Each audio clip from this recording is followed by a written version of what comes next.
right, Clint, Cliff, welcome to the St. Augustine's Asylum for the Mentally Ill. My producer Tom said good things about you. In your backpack is a flashlight, a voice recorder, an EMF, and a couple of little fun occult things. We'll let you know when to take those out. Ready to pay off some of those college debts and beer tabs? Well, of course you are. And when you're ready, enter in through those front doors.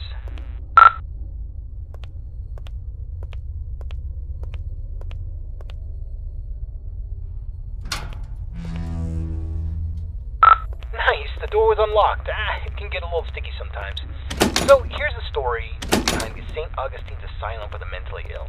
It was founded in the 1880s, closed in the 1960s, and a lot of nasty stuff happened here. I mean, this place is only supposed to house around 500 patients, but at its peak, it was around 3,300 patients in here. I mean, the place was, less of a hospital and more of a place where you dropped your problems off and hoped they disappeared.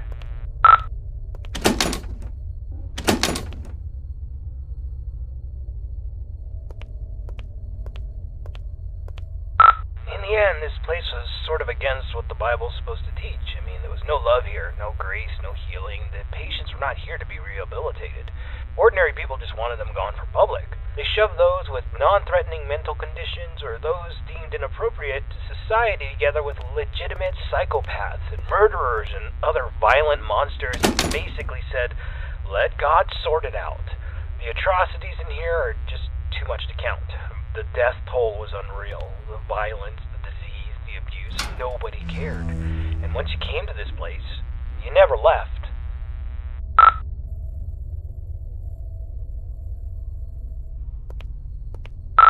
This is where the 100 hallways patients would convene, and we heard that the patients pre-1920 actually received decent care.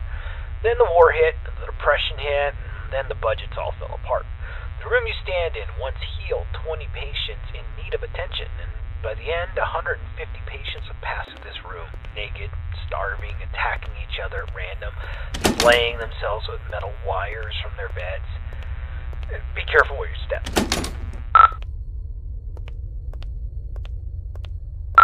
Alright, this is a good place to start. I want you to take out your voice recorder, and I'll hopefully be able to awaken this place. Okay, spirits of St. Augustine, please reveal your presence to us. Show us that you are in this room. Feel free to interact with anything or speak to us. Use your words, use your voice, and let us know that you're here. Okay, play that back. Just know that you're here.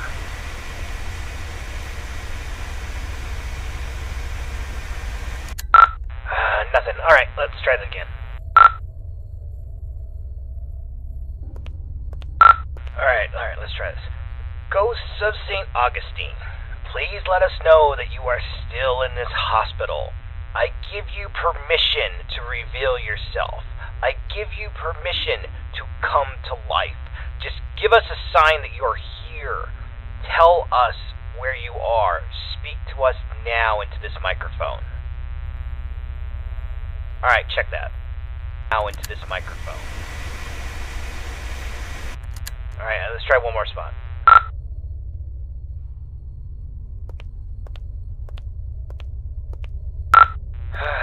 Ghosts of St. Augustine, you're all a bunch of ghoulish pricks. Show up or piss off!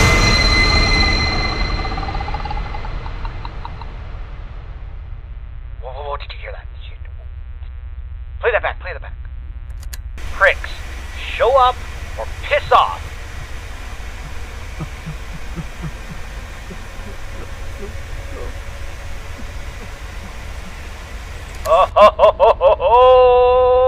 Alright, looks like we got an investigation. Alright, I want you to go down the morgue hallway, and we're going to continue our investigation in the other gathering area.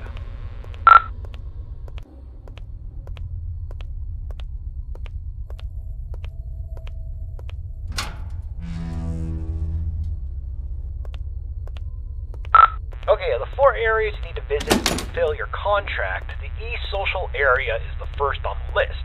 This is the area where the inmates who were deemed a danger to society would convene. You'll go to this room and perform a summoning ceremony. So walk into the center, and entry will be patient cells 200 to 219. We're talking extreme bipolarism, schizophrenia, dementia. Not necessarily dangerous, but it could be a challenge for society. Dang, the door's locked. That sucks.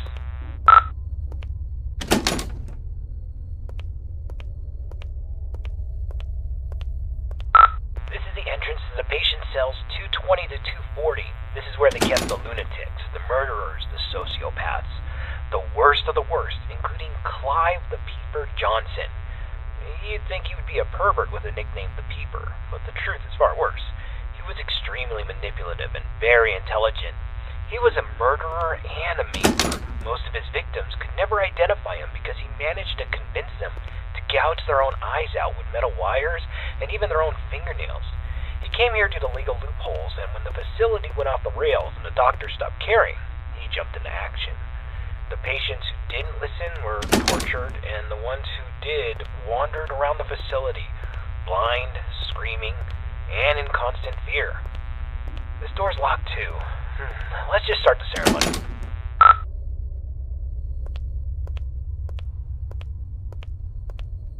Spirits inside this asylum, we know that you're here. We release you from your restraints. Come forward and live again. This person is no longer shielded from the realm of the dead.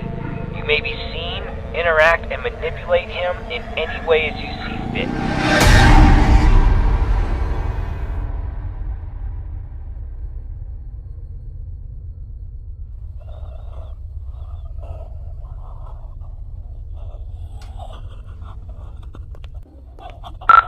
Don't just stand there. Go check it out.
Alright, get out of this hallway and take your second right.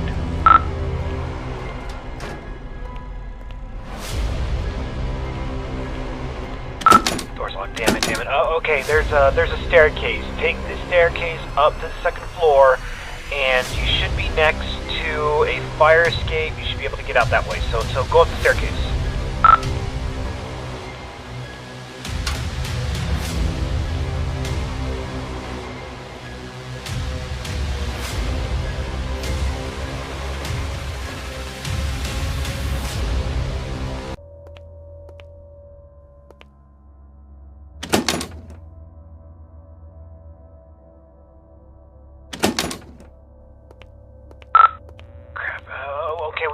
Let's go get something to pry this door open. Go back downstairs. I bet you there was something downstairs we could probably use.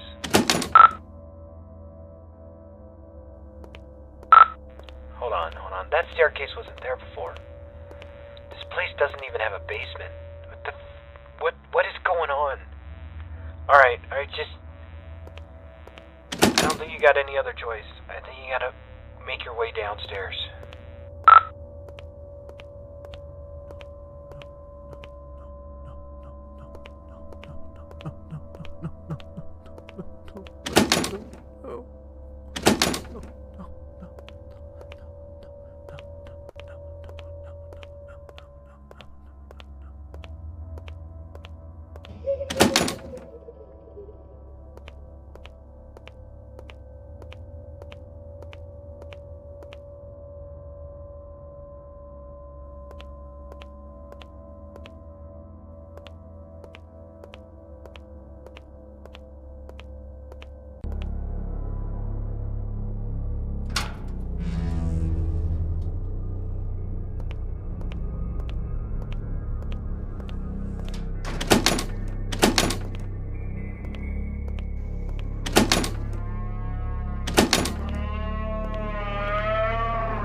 Alright, confession time.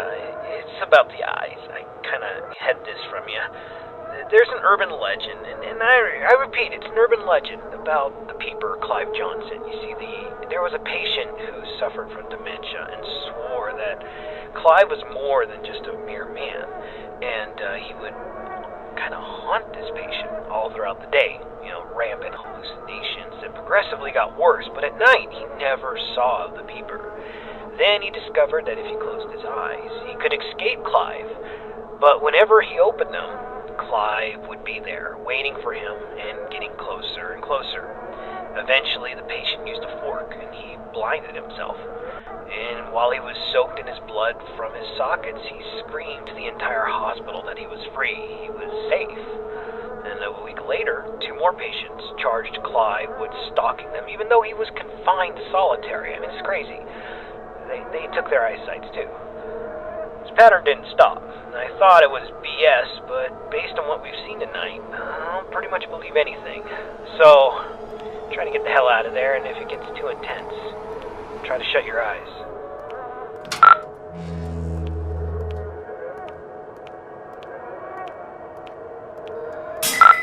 Damn flashlight broke. I can't use that anymore.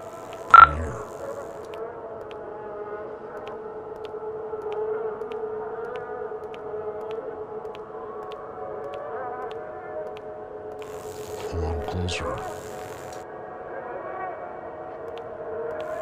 I see you now. Rapid fire, run! He sees you.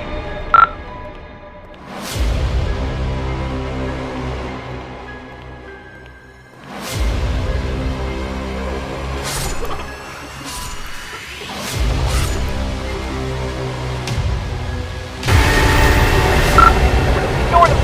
Run!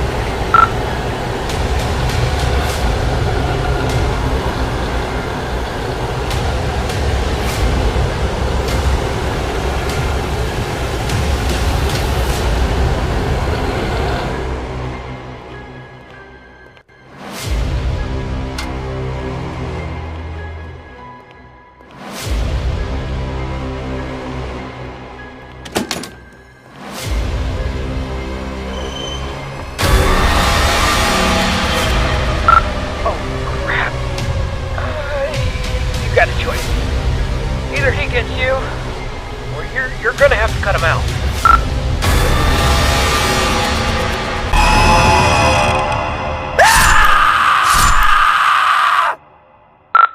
Holy crap, man.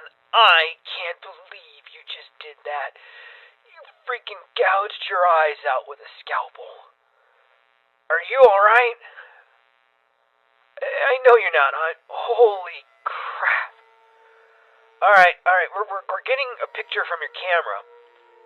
Bad news is it's pitch black. There's no light.